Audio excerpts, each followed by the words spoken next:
ନମସ୍କାର। ଆକାଶବାଣୀ କଟକ ଆଞ୍ଚଳିକ ସମ୍ବାଦ ପଢ଼ୁଛନ୍ତି ମଳୟ ରଞ୍ଜନ ମିଶ୍ର। ରାଜ୍ୟରେ ସ୍ୱଚ୍ଛ ପରିବେଶ ଏବଂ ଉର୍ଜା କ୍ଷମତା ସମ୍ପନ୍ନ ଭବିଷ୍ୟତ ଲକ୍ଷ୍ୟ ନେଇ ଏକ ତ୍ରିପାକ୍ଷିକ ରାଜିନାମା ସ୍ୱାକ୍ଷରିତ ହୋଇଛି। ଭୁବନେଶ୍ୱର ଲୋକସେବା ଭବନ ସମ୍ମିଳନୀ କକ୍ଷରେ ନୀତି ଆୟୋଗ, ରାଜ୍ୟ ସରକାର ଏବଂ institute of sustainability employment and growth ISEG ମଧ୍ୟରେ ଏହି ରାଜିନାମା ସ୍ୱାକ୍ଷରିତ ହୋଇଛି। ମୁଖ୍ୟ ଶାସନ ସଚିବ ମନୋଜ ଆହୁଜା, ନୀତି ଆୟୋଗ ସିଇଓ ବିଭିଆର୍ ସୁବ୍ରମଣ୍ୟମ୍, ଆଇଏସ୍ଇଜିର ନିର୍ଦ୍ଦେଶକ ଡକ୍ଟର ଶିରିଷ ସାଙ୍କେ ପ୍ରମୁଖ ରାଜିନାମାରେ ସ୍ୱାକ୍ଷର କରିଛନ୍ତି। ରାଜ୍ୟରେ ଅଳ୍ପ ଖର୍ଚ୍ଚରେ ବିଦ୍ୟୁତ୍ ରୂପାନ୍ତରଣ ପ୍ରକଳ୍ପ ପାଇଁ ଏକ ରଣନୈତିକ ଢାଞ୍ଚା ପ୍ରସ୍ତୁତ କରିବାରେ ଏହା ସହାୟକ ହେବ ବୋଲି ଜଣାପଡ଼ିଛି। ଷଷ୍ଠ ରାଜ୍ୟ ଅର୍ଥ କମିଶନ ଏବଂ ଗୃହ ନିର୍ମାଣ ଓ ନଗର ଉନ୍ନୟନ ବିଭାଗ ମଧ୍ୟରେ ଗତକାଲି ଭୁବନେଶ୍ୱରଠାରେ ଏକ ଆଲୋଚନା ବୈଠକ ଅନୁଷ୍ଠିତ ହୋଇଯାଇଛି। ବିଭାଗୀୟ ପ୍ରମୁଖ କାର୍ଯ୍ୟକଳାପ ଏବଂ ଏହାର ପ୍ରାଥମିକତା ବିଷୟ ନେଇ ବୈଠକରେ ସମୀକ୍ଷା କରାଯାଇଛି।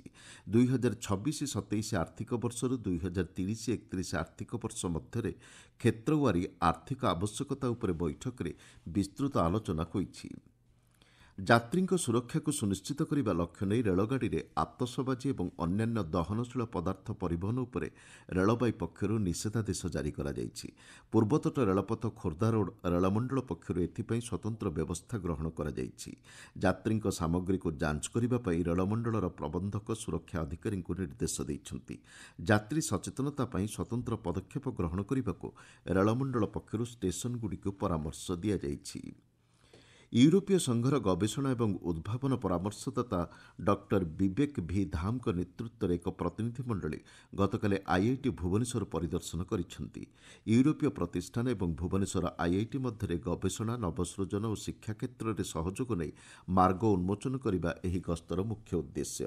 ଫ୍ରାନ୍ସ, ହଙ୍ଗେରୀ, ଜର୍ମାନୀ, ନେଦରଲ୍ୟାଣ୍ଡ ଏବଂ ଚେକ୍ ଗଣରାଜ୍ୟ ସମେତ ୟୁରୋପୀୟ ସଂଘ ସଦସ୍ୟ ଦେଶର ପ୍ରତିନିଧିମାନେ ଏହି ଦଳରେ ସାମିଲ ହୋଇଥିଲେ।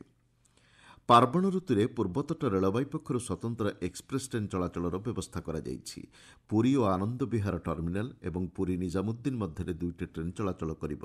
ଯାତ୍ରୀଙ୍କ ଆବଶ୍ୟକତାକୁ ଦୃଷ୍ଟିରେ ରଖି ଏହି ସ୍ୱତନ୍ତ୍ର ଟ୍ରେନ୍ର ବ୍ୟବସ୍ଥା କରାଯାଇଛି ବୋଲି ପୂର୍ବତଟ ରେଳବାଇ ପକ୍ଷରୁ କୁହାଯାଇଛି। ପୂର୍ବତଟ ରେଳପଥର ପ୍ରମୁଖ ଷ୍ଟେସନ ଦେଇ ଏହି ଟ୍ରେନ୍ଗୁଡ଼ିକ ଯାତ୍ରା କରିବ। ବାରମ୍ବାର ଟ୍ରାଫିକ୍ ନିୟମ ଉଲ୍ଲଂଘନ ଏବଂ ଜରିମାନା ବାବଦ ଦେୟ ଦାଖଲ କରିନଥିବାରୁ 258ଟି ଗାଡ଼ିର ପଞ୍ଜୀକରଣକୁ ରଦ୍ଦ କରାଯିବ। କମିଶନରେଟ୍ ପୁଲିସ୍ ପକ୍ଷରୁ ରାଜ୍ୟ ପରିବହନ ପ୍ରାଧିକରଣକୁ ଏ ସଂକ୍ରାନ୍ତରେ ପତ୍ର ଲେଖାଯାଇଛି।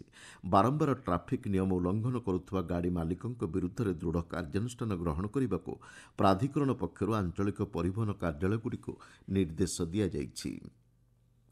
72ତମ ନିଖିଳ ଭାରତ ସମବାୟ ସପ୍ତାହ 2025ର ରାଜ୍ୟସ୍ତରୀୟ ସମାରୋହ ପାଳନ ପାଇଁ ପ୍ରସ୍ତୁତି ବୈଠକ ଭୁବନେଶ୍ୱରଠାରେ ଅନୁଷ୍ଠିତ ହୋଇଯାଇଛି। ବିଭାଗୀୟ ମନ୍ତ୍ରୀ ପ୍ରଦୀପ ବଳସାମନ୍ତଙ୍କ ଅଧ୍ୟକ୍ଷତାରେ ଅନୁଷ୍ଠିତ ଏହି ବୈଠକରେ ସମବାୟ ବିଚାର, ଦର୍ଶନ ଏବଂ କାର୍ଯ୍ୟକ୍ରମକୁ ଅଧିକ ଲୋକାଭିମୁଖୀ କରିବା ଉପରେ ଗୁରୁତ୍ୱ ପ୍ରଦାନ କରାଯାଇଛି।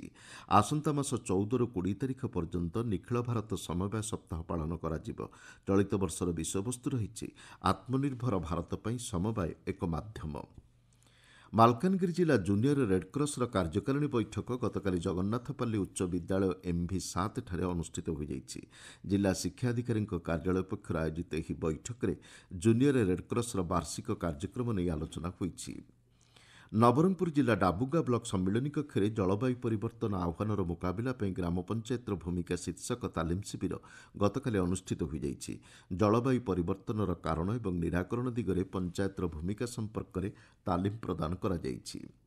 ନବରଙ୍ଗପୁର ଜିଲ୍ଲା ଉମରକୋଟଠାରେ ଆଜିଠାରୁ 69ତମ ରାଜ୍ୟସ୍ତରୀୟ ବିଦ୍ୟାଳୟ ସମୂହ ବ୍ୟାଡମିଣ୍ଟନ ଓ ସିପକ୍ ଟାକ୍ର ପ୍ରତିଯୋଗିତା ଅନୁଷ୍ଠିତ ହେବ।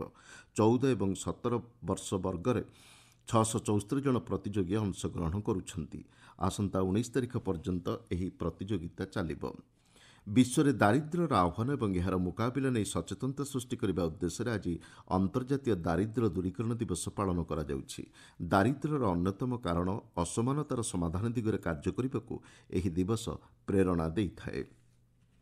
ଖେଲୋ ଇଣ୍ଡିଆ ବିଶ୍ୱବିଦ୍ୟାଳୟ କ୍ରୀଡ଼ା ପ୍ରତିଯୋଗିତା ଆସନ୍ତା ମାସ 24ରୁ ଡିସେମ୍ବର 5 ତାରିଖ ପର୍ଯ୍ୟନ୍ତ ଅନୁଷ୍ଠିତ ହେବ।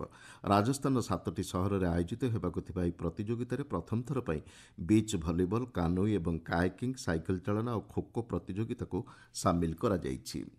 ଦକ୍ଷିଣ ପଶ୍ଚିମ ମୌସୁମୀ ବାୟୁ ଗତକାଲିଠାରୁ ଦେଶରୁ ବିଦାୟ ନେବା ପ୍ରକ୍ରିୟା ଆରମ୍ଭ କରିଛି ବୋଲି ଭାରତୀୟ ପାଣିପାଗ ବିଭାଗ ପକ୍ଷରୁ କୁହାଯାଇଛି। ପୂର୍ବରୁ କେତେକ ରାଜ୍ୟରୁ ମୌସୁମୀ ପ୍ରତ୍ୟାବର୍ତ୍ତନ କରିସାରିଛି। ଅନ୍ୟପକ୍ଷରେ ଆସନ୍ତା 24 ତାରିଖ ବେଳକୁ ଦକ୍ଷିଣ ପୂର୍ବ ବଙ୍ଗୋପସାଗର ଅଞ୍ଚଳରେ ଏକ ଲଘୁଚାପ କ୍ଷେତ୍ର ସୃଷ୍ଟି ହେବାର ସମ୍ଭାବନା ରହିଛି। ଆଞ୍ଚଳିକ ସମ୍ବାଦ ବର୍ତ୍ତମାନ ପାଇଁ ଏତିକିରେ ଶେଷ ହେଲା। ଆମର ପରବର୍ତ୍ତୀ ଆଞ୍ଚଳିକ ସମ୍ବାଦ ଶୁଣିପାରିବେ ଅପରାହ୍ନ 2ଟା 32 ମିନିଟ୍ରେ।